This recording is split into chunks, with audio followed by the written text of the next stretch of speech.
اعوذ باللہ من الشیطان الرجیم بسم اللہ الرحمن الرحیم. حضرت بندگیوں سے شیخ امیر صدیق ولایت رضی اللہ تعالیٰ عنہ کی تصدیق کردہ کتاب، آپ کی لکھی ہوئی کتاب المعیار آپ کے سامنے پڑھ کے سنایا جا رہا ہے. پچھلی نشست میں اہم باتیں جو ہے آپ کے سامنے جو ذکر کی گئی. کتاب کی جو لکھنے کی اہم وجہ یہ تھی کہ مولانا مہدی موعود علیہ السلام کے صحابہ پر چند محکام تھے اور ذکر اللہ کے طریقے کے پر بھی جو ہے اس وقت کچھ ٹھٹا اڑایا جاتا تھا، مذاق اڑایا جاتا تھا اور کچھ محکام لایا جاتا تھا. تو ذکر اللہ کے طریقے پہ دیدار خدا کی جائز ہونے کے اوپر اور مہدی موعود علیہ السلام کی ثبوت مہدیت کے اوپر اور صحابہ کی فضیلت کے اوپر جو ہے یہ کتاب مرتب کی گئی ہے. کتاب کی خصوصیت بھی یہی ہے کہ خاص طور پر بندگی میں سے شیخ امیر رضی اللہ عنہ نے یہ کتاب جب لکھوائی، آپ کہتے جاتے تھے، آپ کے داماد اور آپ کے خلیفے بندگی ملک جی مہری رضی اللہ عنہ سے لکھتے جاتے تھے تو انہیں ایسا معلوم ہوتا تھا کہ بندگی میں جو ہے سن رہے ہیں اور لکھاتے جا رہے ہیں. بہرحال لیکن جس نے جہاں پر ختم کیا تھا اس سے ایک پیراگراف جو ہے پچھلا تھوڑا ریکیپ کرتے ہوئے جو ہے آگے بڑھتے ہیں. ذکر اللہ کے اوپر جو ہے گفتگو چل رہی ہے. بندگی میں سے شیخ امیر صدیق ولایت رضی اللہ عنہ لکھتے ہیں ذکر اللہ کے اوپر سانس کے اوپر اس کی فضیلت بیان کی جا رہی تھی. تو دوبارہ ایک پیرا پڑھتے ہوئے آگے بڑھتے ہیں. بندگیاں لکھ رہے ہیں کہ رسول اللہ صلی اللہ علیہ وسلم کے قول میں حکمت یہ، رسول اللہ نے جو سانس کی فضیلت بتائی ہے کہ ہر وہ سانس جو ذکر اللہ کے بغیر جائے مردہ ہے. تو لکھ رہے ہیں کہ رسول اللہ کے قول میں حکمت یہ ہے کہ سانس کے لیے دل میں اور تمام اعضاء میں دخل ہے، اور جب سانس اللہ کے ذکر کے ساتھ تمام اعضاء میں سرایت کرتی ہے اور ذکر کے فیض سے زندگی کا اثر تمام اعضاء میں پیدا ہوتا ہے تو ایمان کے درخت کو ذاکر کے دل میں اگاتی ہے. چنانچہ نبی کریم صلی اللہ علیہ وسلم نے فرمایا ہے کہ لا الہ الا اللہ ایمان کو ایسا ہی اگاتا ہے جیسا کہ پانی ترکاری کو اگاتا ہے. اے عزیز جان لے کہ جب مقصود یہ ہے کہ سانس کی نگہبانی کے ذریعے اللہ کا ذکر دل میں قرار پکڑے اور سانس اللہ کے ذکر کے ساتھ اندر جاوے اور باہر آوے، خواہ منہ سے ہو خواہ ناک سے. اور یہ دو راستے سانس کے ہیں. بذریعے سانس کے گزر کے ناک ذکر کا آلہ نہیں رہتی کیونکہ سانس مطلق ہے. اور سید محمد یعنی مہدی موعود علیہ السلام کے صحابہ کا مقصود یہ ہے کہ سانس کی نگہبانی کے ذریعے سے اللہ کا ذکر دل میں قرار پکڑے اور خدا کے ذکر سے اطمینان قلب حاصل ہو. چنانچہ خدا پاک اور برتر نے فرمایا ہے اللہ بذکر اللہ تطمئن القلوب، اور آرام پاتے ہیں مومنوں کے دل اللہ کے ذکر سے. سن رکھو، آگاہ ہو جاؤ کہ اللہ کے ذکر سے آرام پاتے ہیں دل. اور مہذب میں لایا ہے، کتاب میں لایا گیا ہے کہ ذکر اور ذکرہ جس کے معنی یاد کرنے کے ہیں، ہاں ایسا ہی ہے، لیکن جاننا چاہیے کہ ذکر کیا ہے اور مذکور کون ہے. ہم یہاں تک آپ کسی چیز میں پڑھے تھے تو لکھا جا رہا ہے کہ لیکن جاننا چاہیے کہ ذکر کیا ہے اور مذکور کون ہے. بڑی اہم چیزیں دیکھیے، مطلب ذکر کیا کر رہے ہیں.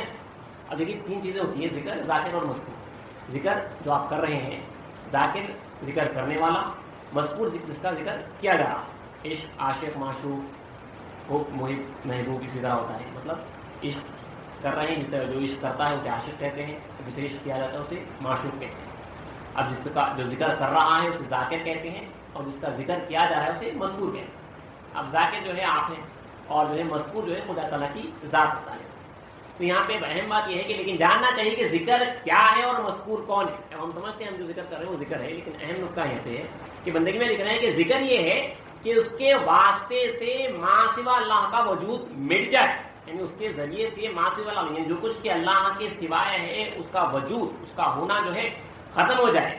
چنانچہ کہتا ہے مشہور شعر اولیاء کرام جو ہے کافی جو ہے لائے ہیں کہ نقد ہستی محوکن در لا الہ تابیابی دار ملک بادشاہ، یعنی اپنی ہستی کے نفس کو، اپنے وجود کو جو ہے لا الہ میں مٹا دے تاکہ تو بادشاہ کے ملک کا گھر پاوے.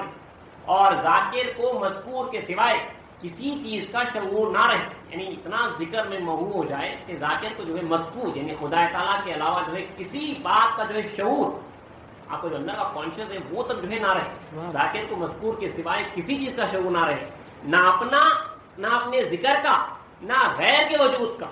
دیکھیے نہ اپنا وجود آپ کو ہوش رہنا ہے، نہ آپ ذکر کر رہے ہیں. یہ بھی جو ہے اگر آپ ذکر کر رہے ہیں تو وہ بھی آپ کو ہوش ہے کہ میں ذکر کر رہا ہوں، وہاں پہ بھی آپ باقی ہیں.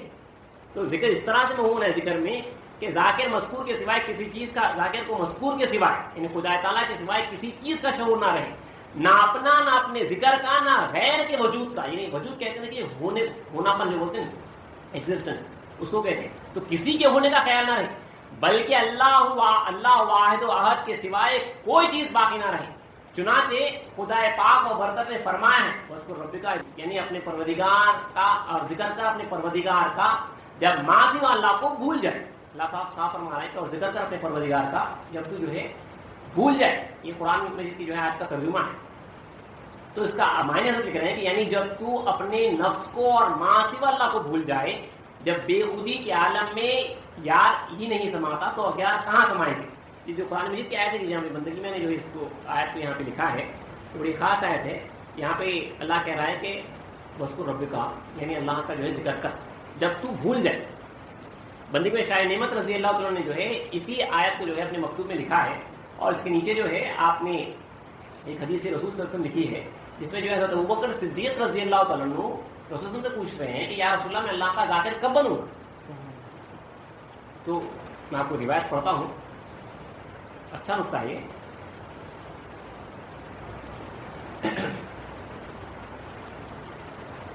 ترجمہ یہ ہے کہ اور یاد کر اپنے رب کو, ذکر کر اپنے رب کا جب تو بھول جائے.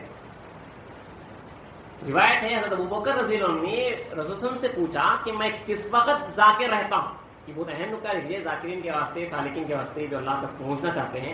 تو رسول اللہ صلی اللہ علیہ وسلم سے پوچھا گیا کہ میں کس وقت ذاکر رہتا ہوں اپنے رب کا یا رسول اللہ. تو رسول اللہ صلی اللہ علیہ وسلم نے فرمایا جب تو بھول جائے غیر اللہ کو, یعنی اللہ کے علاوہ کو, یعنی اپنے آپ کو. پس معلوم ہوا کہ اپنی ذات ہی کو بھول جانا ہے, ورنہ اس بےہودہ گمان میں نہ رہے کہ ہم بھی خدا کی یاد میں رہے. مطلب آپ ذکر کر اپنے رب کا. لوگ سمجھتے ہیں اللہ میں کہہ رہا ہے کہ اللہ کا ذکر کرو یا تم بھول جاؤ, مطلب جب بھول جاتے ہو پھر اللہ کا ذکر کرو. اللہ کے بعد ذکر یہ ہے کہ تم اپنے رب کا ذکر کرو جب تم بھول جاؤ, یعنی خود کو جب تم بھول جائیں گے اللہ کے پاس وہ ذکر ہوا. اللہ کے پاس اس کا ذکر اسی وقت ہوا جب تم جو ہے خود کو بھول گئے. اس کو رب بھول جاؤ گے جب اپنے رب کا ذکر, خود کو جب بھول جائیں گے تب جو ہے اللہ کے پاس کا ذکر ہوگا. حضرت شبلی رحمۃ اللہ علیہ فرماتے ہیں کہ میری خواہش ہے کہ ایک مرتبہ جو ہے آپ سب کہہ رہے ہیں کہ ایک سانس جو ہے اپنے وجود کے بغیر, وجود کے احساس کے بعد خدا کو یاد کرو. یعنی آپ کا وجود آپ کے ہونے کا احساس ہی نہ رہے تو وہاں پہ اللہ ہی کا ذکر ہے.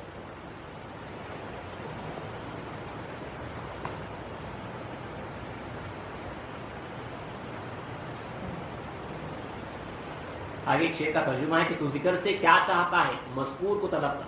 ذکر آپ کا مقصد نہیں ہے, ذکر سے آپ مذکور یعنی خدا کو حاصل کرنا چاہتے ہیں. تو ذکر سے کیا چاہتا ہے مذکور کو طلب کر, تمام فکر کا خلاصہ یہی ہے. ایک ربائی ہے, اس کا ترجمہ ہے کہ جس کا شیوا فنا ہے اور آئین یعنی جو طریقہ ہے فخر و فاقہ ہے اس کے لیے, یعنی جو اللہ کی یاد میں اب وہ اس کا مقصد جو ہے فنا ہونا ہے اور وہ فنا ہو چکا ہے, اور اس کا آئین جو ہے فخر و فاقے میں ہے. اس کے لیے نہ یقین ہے نہ معرفت ہے اور نہ دین ہے, یعنی اس کے لیے سب ختم ہو گیا. اب میں ہوں تو میرے لیے یقین ہے, دین ہے, معرفت ہے, سب کچھ ہے. جو فنا ہو گیا اللہ کی ذات میں اس کے لیے اب کچھ باقی نہیں رہا سوائے اللہ کے. جب ذاکر درمیان سے نکل گیا تو پھر خدا ہی خدا رہا. جب فقر تمام ہوا تو وہ اللہ ہے, یہ مطلب ہے. رسول کی ایک حدیث مبارک ہے کہ الفقر اذا تم فهو اللہ, یعنی جب فقر کمال کو پہنچتا ہے, تمام ہوتا ہے, تو وہ اللہ. یعنی آپ کی جو فقیری جب کمال کو پہنچ جاتی ہے تو وہاں پہ صرف اللہ ہی اللہ. یہ بڑا خاص ہوتا ہے. دیکھیے جب یہاں پہ کہہ رہے ہیں کہ جب ذکر درمیان سے نکل گیا, یعنی آپ ذکر کرتے کرتے ذکر نکل گیا, آپ ختم ہو گئے, تو وہاں پہ صرف خدا ہی خدا رہا. الفقر اذا تم فهو اللہ, یعنی جب فقر تمام ہوا تو وہ اللہ ہے. اس کا مطلب یہی ہے, یعنی اس حدیث کا مطلب جو ہے یہی ہے کہ جب جو ہے ذکر درمیان سے ہٹ جاتا ہے تو وہاں پہ صرف خدا ہی خدا رہتا ہے, مطلب بندہ وہاں پہ نہیں رہتا. یہی مطلب کو امامنا مہدی موعود علیہ السلام نے خدا کو دیکھے ہوئے فرمایا, یعنی خدا کو دیکھتا ہے. اور ساتھ ہی ساتھ میں اسلام نے اس حدیث کے ساتھ بھی یہ فرمایا. اسلام نے جب کے سامنے جب یہ حدیث پڑھی گئی الفقر اذا تم فهو اللہ, تو میں اسلام نے یہ پڑھ کے فرمایا کہ جب فقر تمام ہو تو اللہ, مسلم نے فرمایا کہ وہ اللہ ہے وہاں پہ. تو اسلام نے فرمایا کہ فهو اللہ فهو عبد اللہ, یعنی وہی عبد اللہ ہے جو اللہ بنا ہے. اب جو اللہ کے ساتھ میں مکمل فنا ہوا ہے وہ عبد اللہ بنا ہے. تو میں اسلام جو فرما رہے ہیں کہ جو خدا ہو تو خدا کو دیکھے. بعض لوگوں کو غلط فہمی ہے کہ کس طرح سے جو ہے یہ بات ہے. تو وہاں پہ جو میں اسلام کہہ رہے ہیں جو خدا ہو تو خدا کو دیکھے. جو خدا ہے وہ میں اسلام فرما رہے ہیں کہ وہ عبداللہ ہے, وہ مکمل اللہ کا بندہ ہے. اسی لیے اسلام کی بھی ایک نقل ملتی ہے کہ جو خدا بندہ خدا ہوتا ہے وہ خدا کو دیکھتا ہے. تو اسلام کی نقل جو ہے ایک نقل جو ہے دوسری نقل کی جو ہے تشریح کر رہی ہے. تو یہاں پر اسلام صاف فرمانے دیں رسول کی حالانکہ حدیث صاف ہے کہ الفقر اذا تم فهو اللہ، یعنی جب فقر تمام ہوتا ہے، آپ کا فقر تمام ہو گیا، آپ کی فنائیت پوری مکمل ہو چکی، یعنی آپ کے پاس اب کچھ باقی نہیں رہا، آپ پورے مکمل مسکین ہو گئے، تو وہاں پہ اللہ کو محسوس ہے. میں اسلام نے پھر صاف پھر اسی عبارت میں اسلام نے پڑھا ہے الفقر اذا تم فهو اللہ. پھر میں اسلام نے ایک لفظ کو جو ہے ایڈ کیا فهو عبداللہ، وہ اللہ کا بندہ ہے، وہ عبداللہ ہے. جہاں پہ جو ہے وہ پورا مکمل اب اللہ ہی اللہ ہو چکا ہے، مطلب اللہ کی ذات میں مکمل فنا ہو چکا ہے. اسی لیے اسلام نے فرمایا کہ خدا ہو سو خدا کو دیکھیے، اور اسی تشریح ساتھ میں یہی ہے کہ جو بندہ خدا ہوتا ہے وہ خدا کو دیکھتا ہے، مطلب وہاں پہ وہ مکمل فنا ہو چکا ہے. تو یہی جو ہے یہاں پہ بندگی میں نے جو ہے اس ربائی کا جو شعر یہاں پہ بندگی میں نے جو لکھا ہے اس کا یہی ترجمہ ہے، جب ذا کے درمیان سے نکل گیا تو پھر خدا ہی خدا رہا، جب فخر تمام ہوا تو اللہ ہے، یہ مطلب ہے. اور یہ سعادت، اب یہ جو خوش نصیبی جو نصیب ہونا ہے، اور یہ سعادت کلمہ لا الہ الا اللہ کے بغیر، جس میں وجود غیر کے فنا کا اقتضاء ذات حق کا اثبات ہے، حاصل نہیں ہوتی. بغیر لا الہ الا اللہ کے یہ سعادت، یہ خوش نصیبی جو ہے آپ کو حاصل نہیں ہو سکتی، جس میں لا الہ کی خاصیت یہ ہے کہ جو غیر کا وجود ہے وہ فنا ہوتا ہے اور حق کا اثبات ہوتا ہے، مطلب اللہ ہی اللہ وہاں پہ ہوتا ہے. اور نیز اسی لیے رسول اللہ صلی اللہ علیہ وسلم نے فرمایا ہے کہ افضل الذکر لا الہ الا اللہ. اور نیز حضرت صلی اللہ علیہ وسلم نے فرمایا کہ میں نے اور مجھ سے پہلے سب پیغمبروں نے جو کچھ فرمایا ہے ان سب میں افضل لا الہ الا اللہ کا قول ہے. امام مہدی موعود علیہ السلام سے پوچھا گیا کہ تمام قرآن مجید کی مراد کو اگر ایک جملے میں بیان کر رہا ہوں تو وہ کیا ہے؟ تو اسلام نے فرمایا کہ تورات، زبور، انجیل، تمام صحائف آسمانی قرآن مجید کی مراد کو ایک جملے میں کہتا ہوں وہ ہے لا الہ الا اللہ. صرف لا الہ الا اللہ کی پہچان نہیں دیکھیے، کیونکہ آگے حضرت لکھ رہے ہیں کہ اور مصطفیٰ صلی اللہ علیہ وسلم اپنے صاحب یعنی خدا کی طرف سے اسی کلمے کے لیے معمور ہوئے ہیں جہاں کے فرمایا خدا پاک و برتر نے فَعْلَمُوا أَنَّهُ لَا إِلَهَ إِلَّا اللَّهُ، یعنی اللہ بھی کہہ رہا ہے آپ کے جان لو کہ لا الہ الا اللہ کیا ہے. اصل جاننا ہے آپ کو کہ لا الہ الا اللہ کیا ہے. حضرت رسالت پناہ صلی اللہ علیہ وسلم سے پہلے تمام انبیاء جو ہوئے ان کو بھی اسی کلمے کی تعلیم دی. دیکھیے یہی ایک کلمہ ہے جو چلتا ہوا آ رہا ہے، اسی کلمے کی جو ہے تفہیم امامنا مہدی موعود علیہ السلام نے الا اللہ تو ہے لا الہ ہونے کی اس میں کی ہے. پھر جب جا کے یہ ذکر کرتا ہے اس کا جو ہے پورا راز جو ہے اس کے اوپر کھلتا ہے. اور اسی سے جو ہے اسی ذکر سے لا الہ الا کے اسی کلمے سے جو ہے جو اپنا وجود فنا ہونا ہے وہ اسی کلمے سے ہوتا ہے. اسی کلمے پہ پوری طاقت جو ہے رکھ دی گئی ہے. یہی کلمے پاک میں جو ہے تمام کی تمام چیزیں رکھ دی گئی ہیں. تو غیر کا وجود فنا ہوتا ہے، مطلب خود فنا ہو جاتے ہیں اور صرف اللہ ہی اللہ وہاں پہ رہ جاتا ہے، اور وہ ہوتا ہے اسی کلمے کے ذریعے سے. تو بندگی میں پہلے جو ہے اپنی سانس کا جو ذکر ہے اس کے بارے میں جو ہے آپ نے تفصیل بیان کی، پھر ذکر کے بارے میں آپ نے جو ہے اس کی جو فضیلت بیان کی، پھر کون سا ہم جو ذکر کرتے ہیں اس کے بارے میں بندگی میں رضی جو ہے لکھ رہے ہیں کہ افضل ذکر لا الہ الا اللہ ہے. رسول کی جو ہے حدیث سے صاف جو ہے ظاہر ہے، اور قرآن مجید بھی جو ہے اس کے اوپر گواہ ہے. کہہ رہا ہے اللہ تعالیٰ کہ فَاعْلَمُوا أَنَّهُ لَا إِلَهَ إِلَّا اللَّهُ، یعنی جان لو کہ لا الہ الا اللہ کیا ہے. آگے بندگی میں لکھ رہے ہیں کہ حضرت رسالت پناہ صلی اللہ علیہ وسلم سے پہلے تمام انبیاء جو ہوئے ان کو بھی اسی کلمے کی تعلیم ہوئی. چنانچہ خدا پاک و برتر نے فرمایا ہے کہ اور ہم نے نہیں بھیجا تجھ سے پہلے کوئی رسول مگر اس کی جانب یہی وحی کی کہ کوئی اللہ نہیں میرے سوائے. اور مشرکوں کے حق میں اللہ نے فرمایا ہے جب ان سے یعنی مشرکوں سے کہا جاتا تھا کہ کوئی اللہ نہیں اللہ کے سوائے تو تکبر کرتے تھے. بس خدا کے کلام اور افعال رسول خدا صلی اللہ علیہ وسلم سے معلوم ہوا کہ تمام انبیاء اور اولیاء کے لیے اسی کلمہ لا الہ الا اللہ کا ذکر رہا ہے. اور حضرت رسالت پناہ صلی اللہ علیہ وسلم نے بھی اسی قدر فرمایا ہے. اور حضرت سید محمد یعنی امامنا مہدی موعود علیہ السلام اور آپ کے صحابہ ذکر کے بارے میں انبیاء اور اولیاء کی موافقت کرتے ہیں، یعنی انہی کے جیسا ذکر کرتے ہیں جو انبیاء کرام اور اولیاء کرام نے کیا ہے. بس اس کا حال کس طرح ہوگا جو کہتا ہے، یعنی کوئی شخص ہے جو ہے اعتراض کر رہا ہے مہدویوں کے اوپر، بس اس کا حال کس طرح ہوگا جو کہتا ہے کہ لا الہ الا اللہ کہنے میں کافروں کی موافقت ہوتی ہے، اور جو لوگ تمام احوال میں خدا کی رضا یعنی ہم مہدوی میں جو ہے اسلام کے صحابہ کے تعلق سے فرمان ہے اور قوم مہدوی کا وقت کے کہ اور جو لوگ تمام احوال میں خدا کی رضا کے طالب ہیں اور لا الہ الا اللہ محمد رسول اللہ کا کلمہ زبان سے کہتے ہیں اور دل میں تصدیق کرتے ہیں اور خدا کی کتاب اور قول رسول سے جو فرائض کے ثابت ہوئے ہیں ان کو ادا کرتے ہیں. دیکھیے کہہ رہے ہیں کہ خدا کی کتاب اور قول رسول سے جو فرائض کے ثابت ہوئے ہیں ان کو ادا کرتے ہیں. جی جی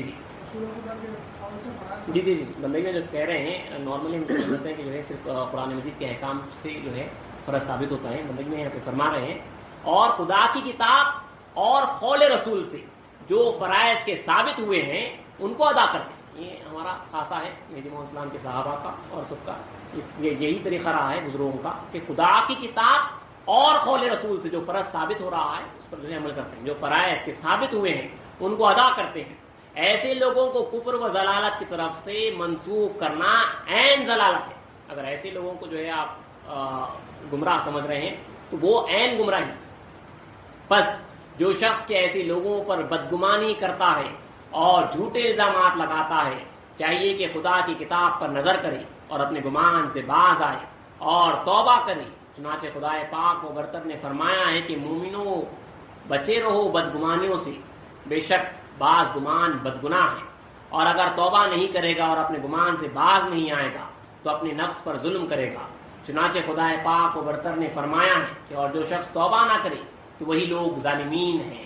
اور رسول اللہ صلی اللہ علیہ وسلم نے بھی فرمایا ہے کہ مومنوں کے ساتھ نیک گمان رکھو. پس اے عزیز جان لے کہ جو شخص اللہ کی طلب میں مضبوط رہتا ہے اور خدا کی محبت میں صادق ہوتا ہے، سچا ہوتا ہے، تو وہ شخص بھی مخلوق کی ملامت سے خالی نہیں رہتا. اب یہاں پہ جو ہے مخلوق کی مخالفت کے بارے میں جو ہے آ رہا ہے، کیونکہ مخلوق جو ہے کافی مخالف ہوتی ہے. جو اللہ والا ہوتا ہے اس وقت پہ جو ہے مہدویوں کے جو ہے بڑے سب جو ہے مخالف ہو چکے تھے، وہ غیر مہدوی تھے جو دنیا دار تھے. تو یہاں پہ لکھ رہے ہیں کہ عزیز جان لے کہ جو شخص اللہ کی طلب میں مضبوط رہتا ہے اور خدا کی محبت میں صادق ہوتا ہے تو وہ شخص بھی مخلوق کی ملامت سے خالی نہیں رہتا ہے، اور اس کو اللہ مختلف قسموں سے آزماتا ہے اور امتحان لیتا ہے. چنانچہ خدا پاک و برتر نے فرمایا ہے کہ تمہارا ضرور، سورہ آل عمران کی آیت ہے کہ ضرور تمہاری آزمائش کی جائے گی تمہارے مالوں سے اور تمہاری جانوں میں، اور تم ضرور سنو گے ان لوگوں سے جن کو دی گئی کتاب تم سے پہلے اور مشرکوں سے بہت سی ایذا کی باتیں، اور اگر تم صبر کرتے رہو اور پرہیزگار بنے رہو تو بے شک یہ بڑی ہمت کے کام ہے.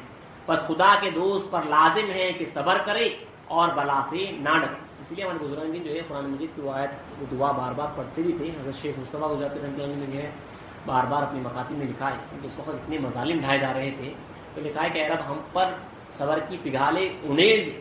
دعائیں کرتے تھے کہ اے ہمارے رب ہم پر جو ہے صبر کی پگھالے انیل دے، کیونکہ جو ہے جو اللہ کے راستے میں ہوتا ہے اس کے پر مصیبتیں بلائیں ہر طرف سے جو من پڑتی ہیں.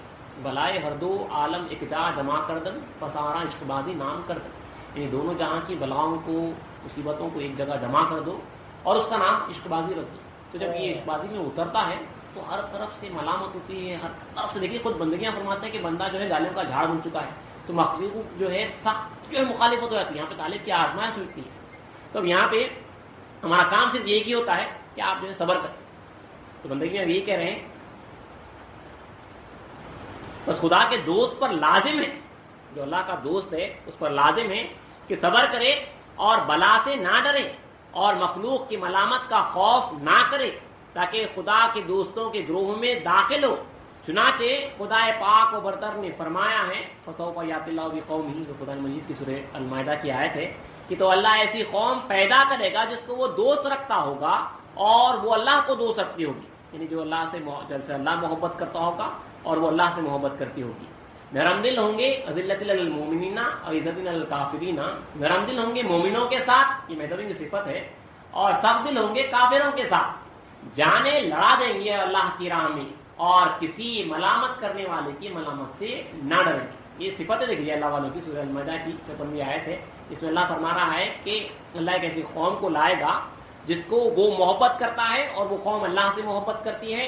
وہ نرم ہوں گے مومنوں کے ساتھ اور سخت ہوں گے کافروں کے ساتھ، اور وہ جانے لڑا دیں گے اللہ کی راہ میں اور کسی ملامت کرنے والے کی ملامت سے نہ ڈریں گے. مطلب جو ہے ان قوم پہ جو ہے ان اللہ والوں پہ ملامت کی جائے گی، ان کو جو ہے اذیتیں دی جائیں گی، اور ان کی صفت یہ ہوگی کہ ملامت کرنے سے جو ہے ان کو کچھ فرق نہیں ہوگا۔ ایک شعر کا ترجمہ ہے کہ عشق میں ایکتا رہے، عشق میں ایکتا رہے اور مخلوق کا کیا خوف، معشوق تو تیرا ہے دنیا کے سر پر خاک ڈالے۔ اے عزیز جان کہ جب حضرت سید محمد یعنی مہدی موعود علیہ السلام کے صحابہ اس گروہ سے ہیں تو ضرور لوگ ان کی مخالفت کریں گے، جیسا کہ حضرت مصطفیٰ صلی اللہ علیہ وسلم اور آپ کے صحابہ کو ایذا دیتے تھے یعنی تکلیف دیتے تھے اور رنج پہنچاتے تھے، کیونکہ آن حضرت صلی اللہ علیہ وسلم جو کہتے تھے اور جو کرتے تھے محض اسی حکم کے ذریعے سے کرتے تھے جو اللہ سے آپ کو پہنچتا تھا، یعنی آپ ہر قول و فعل خدا کی وحی کے موافق کرتے تھے۔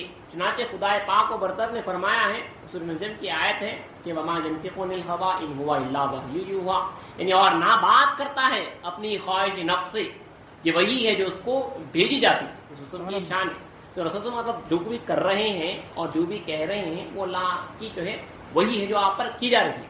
بات اہم نقطہ یہ ہے کہ نیز اللہ فرماتا ہے کہ کہہ دے میں تو اسی پر چلتا ہوں جو وہی کی جاتی ہے میرے جانب، میرے پروردگار کی طرف سے۔ یہ بصیرت کی باتیں ہیں تمہارے پروردگار کی طرف سے، اور ہدایت و رحمت اس قوم کے لیے جو ایمان لاتے ہیں۔ اور آپ یہ قول جو وحی کے موافق کہتے ہیں، یہ بات اہم ہے، اور آپ یہ قول جو وحی کے موافق کہتے تھے اور جو فعل جو کام وحی کے موافق کرتے تھے تو لوگوں کے نفسانی خواہش کے مخالف پڑتا تھا۔ یہی ہوتا ہے، یعنی رسول اور اسلام اور جو اللہ والے جو ان کو فالو کر رہے ہیں اب وہ وہی کر رہے ہیں جو حکم دیا گیا ہے، اور ان کا یہ کرنا جو ہے لوگوں کی عوام کی جو ہے خواہش نفسانی کی جو ہے مخالف ہوتا تھا، اسی لیے جو ہے وہ لوگ مخالف ہو رہتے تھے۔ اب لوگ جو ہے اسلام کے زمانے میں پورے دنیا دار تھے، دنیا میں جو ہے محو تھے۔ اسلام نے جو ہے اسلام کو آ کے کہا بھی گیا کہ میرانی جو ہے لوگ آپ کو جو ہے غیر جو ہے آپ کو گالی دیتے ہیں، اور اسلام نے فرمایا کہ اس میں تعجب کیا ہے، اگر کوئی کسی کی محبوبہ کو گالی دے گا تو وہ پلٹا کے اسے بھی گالی دے گا، تو ہم ان کی محبوبہ کو گالی دیتے ہیں۔ یعنی میں اسلام کا جو قول تھا جو فعل تھا وہ اس وقت کے جو لوگ تھے، میں اسلام دنیا کی مذمت کرتے تھے اور دنیا جو ہے لوگوں کی محبوب ہو چکی تھی۔ اب اس وقت دیکھیے ہمارا حال بھی اسی طرح ہو چکا ہے، دنیا جو ہے محبوب ہو چکی ہے، اس لیے جو ہے یہ باتیں بڑی سخت اور کڑوی معلوم ہو رہی۔ تو یہاں پہ جو اسی لیے مخالفت کی جاتی تھی کہ رسول اللہ کا جو فعل تھا اور جو قول اور فعل تھا وہ جو ہے لوگوں کی نفسانی خواہش کے مخالف پڑتا تھا۔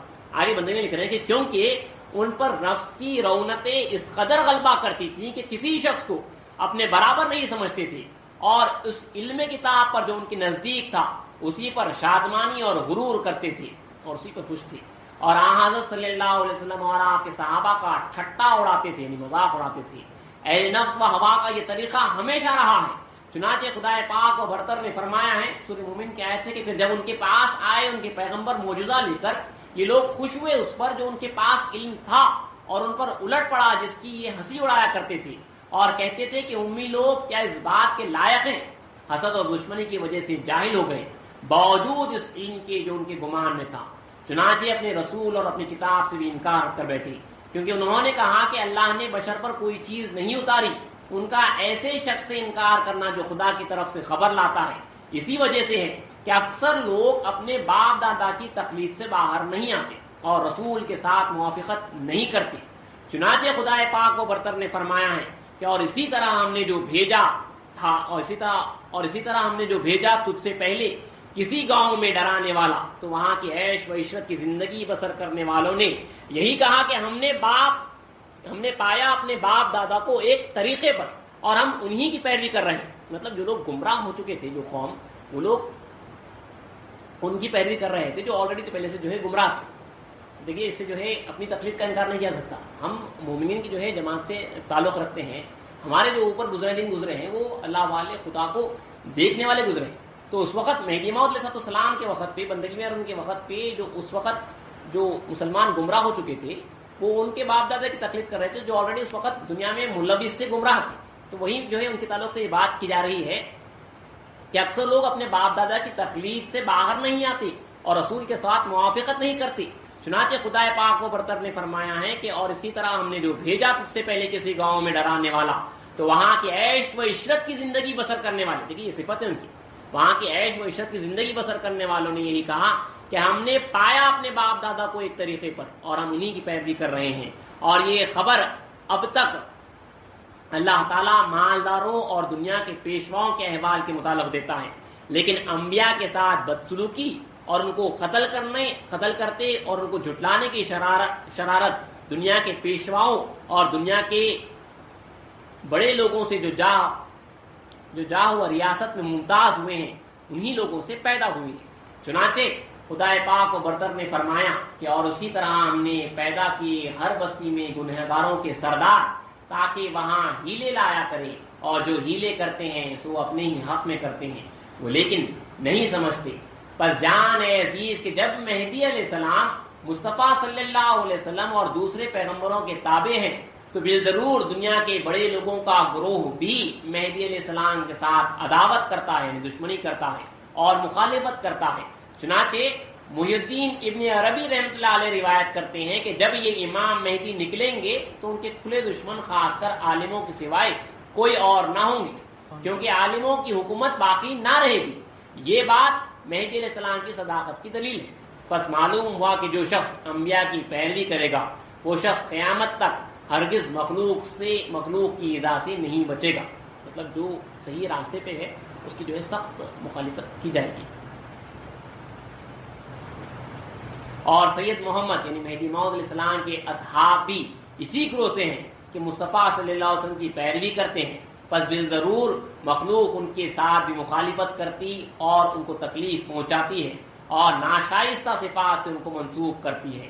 چنانچہ مخالفوں میں سے ایک مخالف کہتا ہے کہ سید محمد کے اصحاب تمام کتابوں کے منکر ہیں اور قرآن کی تفسیر اپنی رائے سے کرتے ہیں اور کسب کو حرام جانتے ہیں، پورا کلمہ نہیں پڑھتے، اور ان میں سے ہر ایک خدا کے دیدار کا دعویٰ کرتا ہے اور ناک کو خدا کے ذکر کا آلہ بنائے ہیں۔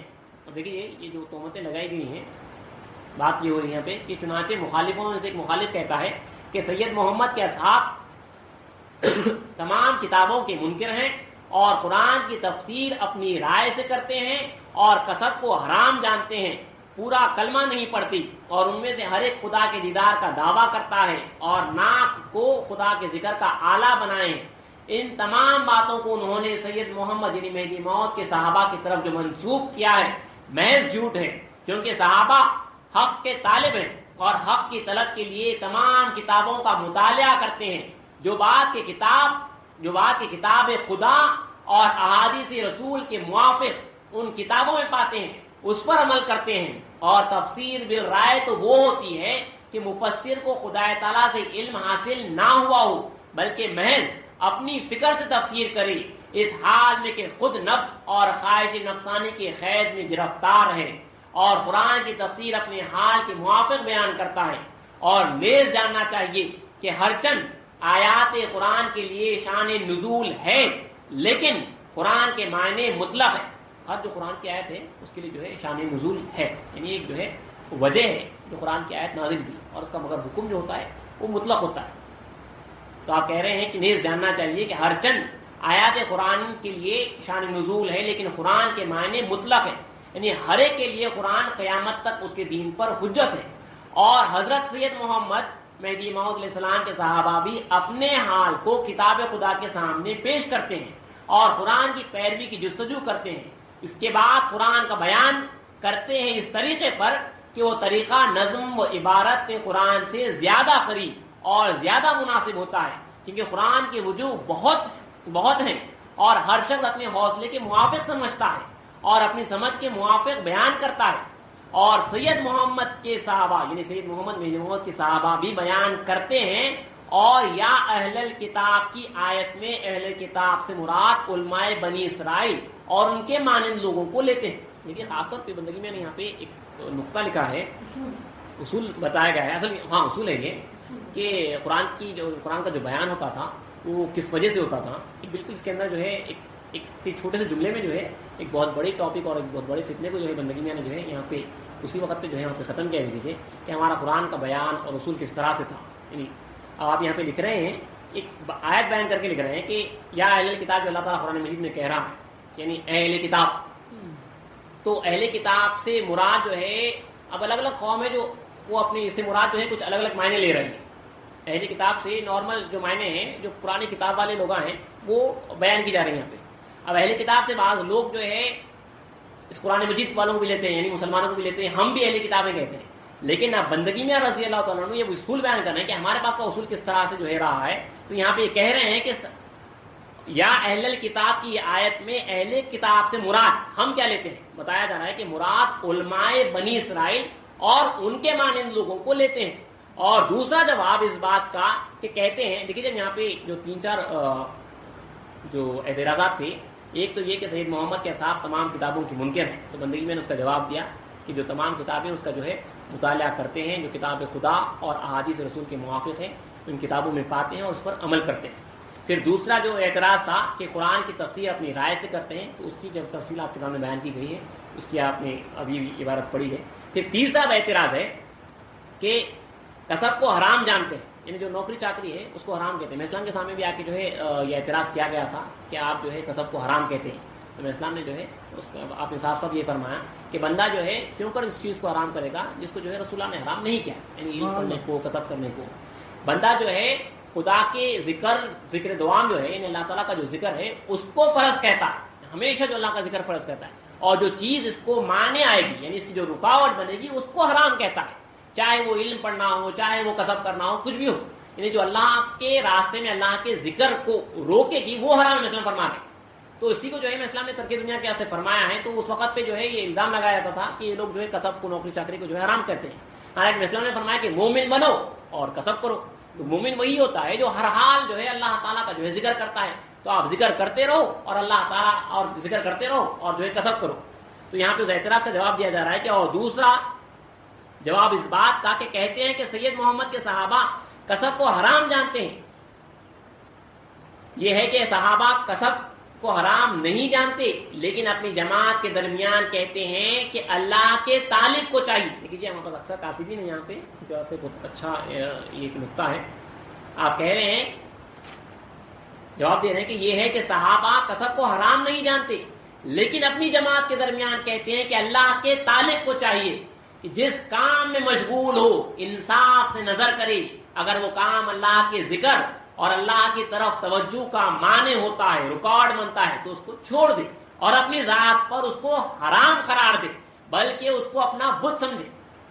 دیکھیے جی ہم پیدا ہوئے ہیں خدا کے واسطے، سیدھی بات ہے.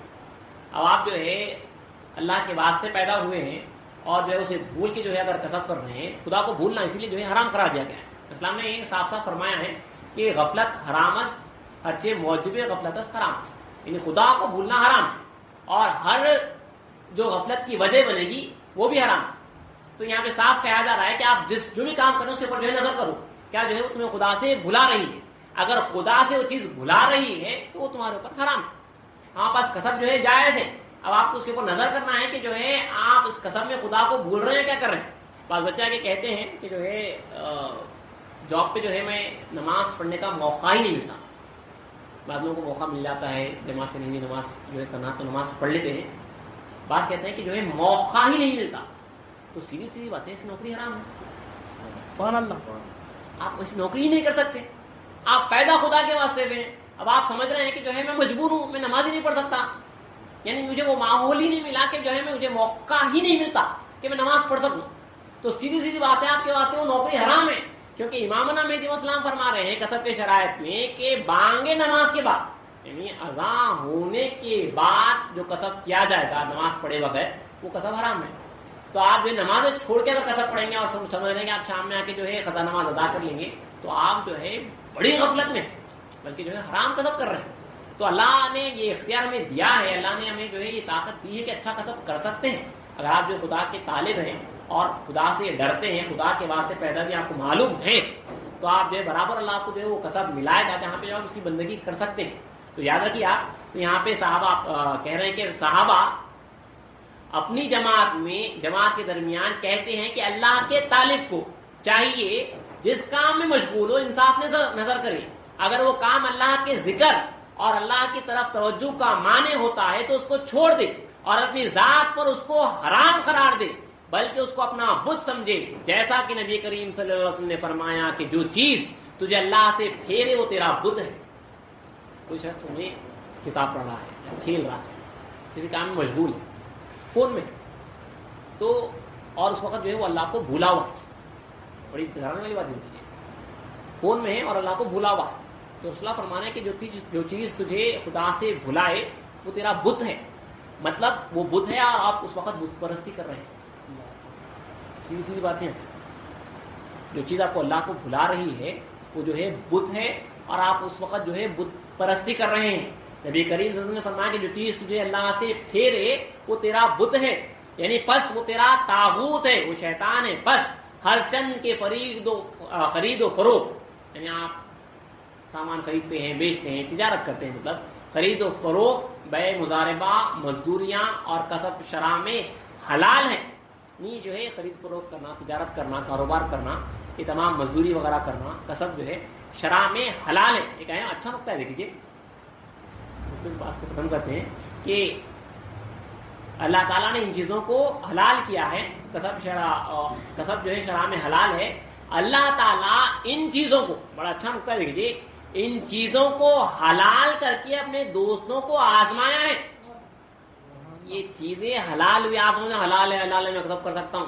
اللہ نے حلال کر کے آزمایا ہے ان چیزوں کو، نوکری چاکری کو، خرید و فروخت کو، کسب کو، مزدوری کو، ان چیزوں کو حلال کر کے آپ کو آزمایا گیا ہے کہ تم اب جو ہے خدا کے ساتھ رہتے ہو یا ان چیزوں میں حلال ہے سمجھ کے آپ مشغول ہو جاتے ہو، خدا کو بھول جاتے ہو.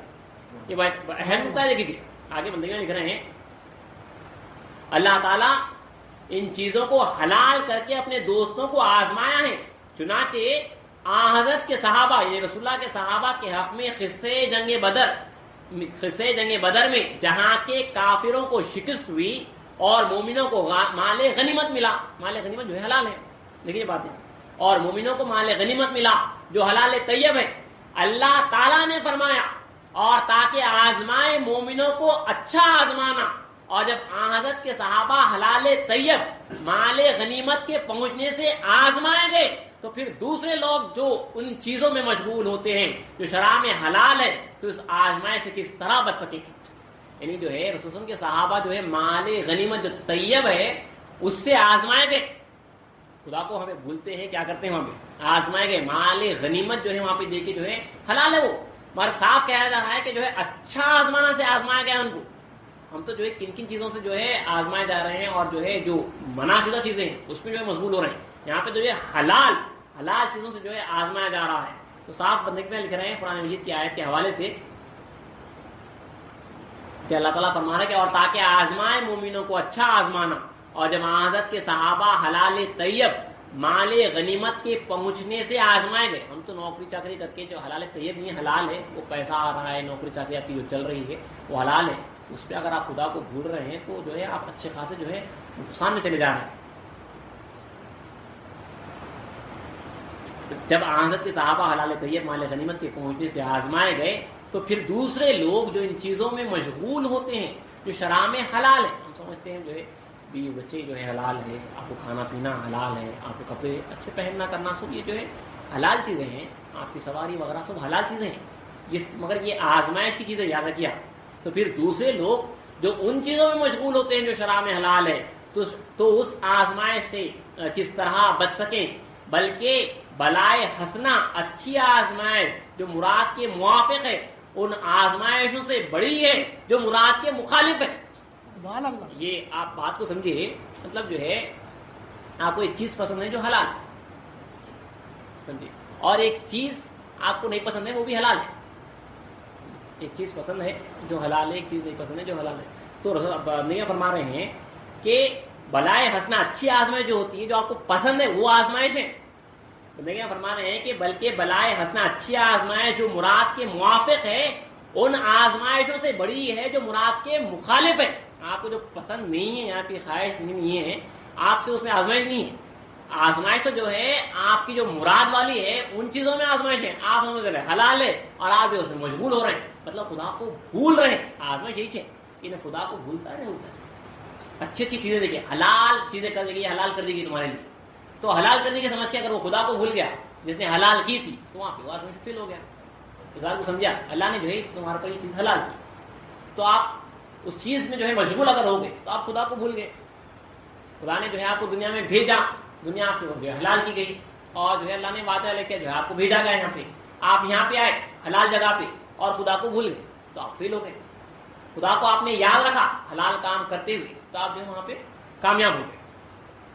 تو بندگیاں کہہ رہے ہیں کہ بلکہ بلائے حسنہ اچھی آزمائش جو مراد کے موافق ہے ان آزمائشوں سے بڑی ہے جو مراد کے مخالف ہے. کم سے کم جو دل میں نہیں آتا اس سے تو جو ہے آپ بچ جاتے ہیں, کرتے نہیں, لیکن جو ہے یہ آزمائش اور بڑی ہوتی ہے, کیونکہ حلال سے درگزر کرنا ہر شخص کا کام نہیں ہے, بلکہ یہ خاصا حضرت کے صحابہ اور آپ کے بعض تابعین کا ہے. یعنی حلال سے بھی لوگ گزر جاتے ہیں کہ ماں سوا اللہ کو, یعنی جو کچھ کہ اللہ کے سوائے ہے اسے پسے پش ڈال دیتے ہیں, یعنی پیچھے ڈال دیتے ہیں, اور اللہ کے سوائے کسی چیز میں مشغول نہیں ہوتی, کیونکہ رزق, زندگی, آرام اور قرار محب کے لیے یعنی طالب کے لیے محبوب کی طرف سے ہے. یعنی جو طالب ہوتا ہے اس کے لیے اس کی زندگی, اس کا رزق, اس کا قرار, اس کا چین جو ہے محبوب کا چہرہ ہوتا ہے, محبوب ہوتا ہے. دوسرے کے واسطے جو ہے رزق سے اسے جو ہے طاقت مل رہی, دوسروں سے جو اسے سکون مل رہا, گھر سے جو ہے اسے آرام مل رہا. عام لوگوں کا حلال چیزیں ہیں اس میں اس کو آرام مل رہا. اب یہ حلال چیزیں ہوتے ہوئے ہیں, لیکن جو طالب ہے اسے جو ہے اپنے بیوی بچوں سے آرام نہیں مل رہا, اسے کھانے پینے سے طاقت نہیں مل رہی, اسے گھر کے آسرے سے جو ہے وہ قرار نہیں مل رہا, کیونکہ اس کا رزق, زندگی, آرام اور قرار جو ہے محبوب ہے, خدا ہے. تو اس لیے بندگیاں لکھ رہے ہیں کہ رزق, زندگی, آرام اور قرار محب کے لیے, عاشق کے لیے محبوب کی طرف سے ہے, جیسا کہ نبی کریم صلی اللہ علیہ وسلم نے فرمایا لا راحت المومنین دون لقاء اللہ, یعنی مومنوں کے لیے اللہ کے دیدار کے سوائے راحت نہیں, ان کو راحت جو سکون ملتا وہ اللہ کے دیدار میں ملتا. اس لیے ہمیں بار بار کہا گیا ہے, دوسری اپنی بزرگ کتابوں میں یہی لکھا گیا ہے کہ مومن جو ہے ان دو صفات میں ہوتا ہے, یا تو اللہ میں واصل ہوتا ہے اور سکون میں ہوتا ہے, اللہ کو دیکھ رہا ہے اور سکون میں, اور اگر اس کو دیکھ نہیں رہا ہے, واصل نہیں ہے, تو بے چین اور بے قرار ہے. مرغی بسمل کے معنی وہ بے چین اور بے قرار ہے, تو دو ہی کیفیت میں رہتا ہے. اب ہم دیکھیں یہ اللہ ملا نہیں, نہ ذکر قرار ہوا, لیکن جو سکون میں بیٹھے ہوئے, تو مطلب طالب نہیں ہے. سیدھی سیدھی بات ہے. طالب کی دو ہی صفتیں ہیں مومن کی, کہ وہ یا تو خدا کو دیکھتے رہتا ہے یا نہیں دیکھنے پہ بے چین بے قرار ہے, جیسا کہ بے قرار ہونا ہے خدا کے پاس, جیسا کہ طالب صادق رہنا ہے. اسی لیے رسول نے فرمایا کہ لا راحت المومنین دون لقاء اللہ, یعنی نہیں ہے مومنین کو راحت بغیر اللہ کی لقاء کے, ملاقات کے, دیدار کے. جب محب کا حال یہ ہے, یعنی عاشق کا حال یہ ہے کہ ہمیشہ اپنے محبوب کے لیے پریشان اور سرگرداں رہتا ہے, دیوانہ رہتا ہے, تو پھر وہ کسی چیز میں کس طرح مشغول ہوگا. پس معلوم ہوا کہ مومن رزق کی طلب کے لیے اللہ کی حضوری چھوڑ کر کسی چیز میں مشغول نہیں ہوتا اور رسول کی صحبت سے باز نہیں آتا. چنانچہ اللہ تعالیٰ خبر دیتا ہے ان لوگوں کے حق میں جو رزق کی طلب کے لیے اللہ کی حضوری اور رسول کی صحبت سے باز رہے. قول تعالیٰ ہے اور جب یہ دیکھیں کچھ سودا بکتا یا تماشا ہوتا تو چل دوڑے اس کی جانب اور تجھ کو کھڑا چھوڑ جائیں.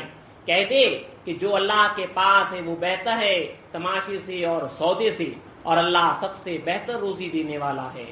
اور رسول اللہ صلی اللہ علیہ وسلم نے بھی فرمایا ہے کہ رزاق کو طلب کر, رزق کو طلب مت کر, کیونکہ رزق تیرا طالب ہے اور رزاق تیرا مطلوب ہے. دیکھیے رسول فرما رہے ہیں کہ رزاق یعنی جو رزق دیتا ہے اس کو طلب کر, رزق کو جو ہے طلب مت کر, کیونکہ رزق تیرا طالب ہے.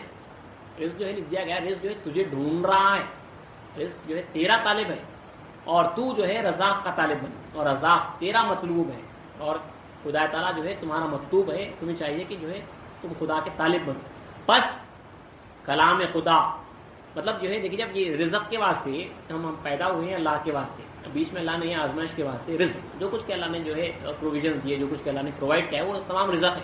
کھانا پینا, آپ کا گھر وغیرہ, آپ کے کپڑے وغیرہ, آپ کے جو کچھ کی ضروریات وغیرہ اللہ نے آپ کو جو کچھ کی عطا کی, اس رزق کے واسطے جو ہے آپ خدا کو بھول نہیں سکتے, کیونکہ یہ اللہ نے جو مقدر میں لکھا ہے وہ جو ہے آپ کو خود بخود پیچھے آ رہا ہے. بار بار یہ حدیث آپ کے سامنے پڑھی گئی کہ رسول اللہ نے فرمایا کہ مخلوق کی پیدائش سے 50,000 سال قبل تقدیرات لکھ دیے گئے, تو جو ہے جو لکھ دیا گیا وہ آ رہا ہے آپ کے واسطے. اب آپ کا کام ہے آپ خدا کے واسطے جو ہے آپ سرگرداں رہیں, دیوانے رہیں. جو لکھا گیا وہ خود بخود آپ کے پیچھے پیچھے آ رہا ہے. اسی لیے رسول اللہ فرما رہے ہیں کہ رزق کی جو ہے رزاق کو طلب کر, رزق کو طلب مت کر, کیونکہ رزق تیرا طالب ہے اور رزاق تیرا مطلوب ہے, یعنی جس کو تم جو ہے چاہتے ہو. بس کلام خدا اور قول رسول سے معلوم ہوا کہ تمام مومنوں یعنی تمام مقبل مومنوں پر اللہ کی طلب فرض ہے، رزق کی طلب فرض نہیں، کیونکہ ان کو پیدا کرنے میں اللہ کا مقصود یہ ہے کہ اللہ کی معرفت حاصل کریں، یعنی اللہ کا دیدار حاصل کریں اور اللہ کی عبادت کریں۔ چنانچہ خدا پاک و برتر نے فرمایا ہے وما خلقت الجن والانس الا لیعبدون، یعنی اور میں نے جو جنات اور انسان کو پیدا کیا ہے تو بس اس لیے کہ میری عبادت کریں۔ بس جو شخص کہ اللہ کی بندگی کو، دیکھیے اللہ یہ ہمیں کہہ رہا ہے کہ میں نے انسان اور جنات کو نہیں پیدا کیا مگر اپنی بندگی کے واسطے، یہ ہمیشہ ہمیں یاد رکھنا چاہیے کہ میں پیدا ہوں خدا کے واسطے، کہ جو کچھ کہ ہے وہ سب جو ہے خدا کے واسطے، للہ ما فی السماوات و ما فی الارض، اللہ ہی کے لیے زمین آسمان اور جو کچھ ہے اس کے اندر، جو کچھ ہو رہا ہے، جو کچھ ہو گزرا، جو کچھ ہوئے گا، سب اللہ کا ہے، ہم اللہ ہی کے لیے ہیں اور اللہ ہی کی طرف لوٹنے والے ہیں، سب اللہ کا ہے، تو پھر خدا کو بھولنا کیسا؟ اس کے واسطے آئے، اسی کا ہے، سب اسی کے واسطے جا رہے ہیں، اسی کی طرف لوٹیں گے، اسی کی بندگی کے واسطے خاص طور پہ پیدا کیے گئے ہیں، تو اس کو بھولنا کیسا؟ بس جو شخص، بندگیاں لکھ رہے ہیں اس آیت کے بعد کہ بس جو شخص کہ اللہ کی بندگی کو اور اللہ کی معرفت کو پیٹھ کے پیچھے ڈالا ہوا اور زندگانی کی طلب کو سامنے رکھا ہوا ہو تو اس کا کیا نام رکھیں گے اور اس کو کس قبیلے سے پکاریں گے؟ ضرور وہ انہی لوگوں میں شمار ہوگا جن کے متعلق اللہ تعالیٰ نے مصطفیٰ صلی اللہ علیہ وسلم کو خطاب کر کے فرمایا کہ چھوڑ دیں ان کو کہ کھا لیں اور نفع اٹھا لیں، اور ان کو غافل کیے ہیں امید، پھر ان کو غافل کیے ہیں امید، پھر آگے ان کو معلوم ہو ہی جائے گا۔ جن لوگوں کے حق میں مصطفیٰ صلی اللہ علیہ وسلم کو ایسا حکم ہوتا ہے، یعنی جو لوگ جو ہے خدا کو بھول کے دنیا میں مشغول ہو گئے، تو کہہ رہا ہے کہ اللہ میاں رسول کو کہہ رہا ہے کہ ان کو چھوڑ دو، کھا لیں اور پی لیں، مطلب عیش کر لیں تھوڑے دن اور نفع اٹھا لیں، یعنی فائدہ اٹھا لیں، اور ان کو غافل کیے وہ جو لوگ غفلت میں ہیں، امید کہ پھر آگے ان کو معلوم ہو ہی جائے گا۔ جن لوگوں کے حق میں مصطفیٰ صلی اللہ علیہ وسلم کو ایسا حکم ہوتا ہے تو یہ لوگ کہاں اور اللہ کی معرفت و محبت کہاں؟ انشاءاللہ اللہ چاہا تو آگے اور کچھ معرفت خداوندی اور اس کے بعد جو ہے دیدار خداوندی کے بارے میں گفتگو ہے، اللہ چاہا تو انشاءاللہ اگلی نشست میں یہ گفتگو کی جائے گی۔ واقعہ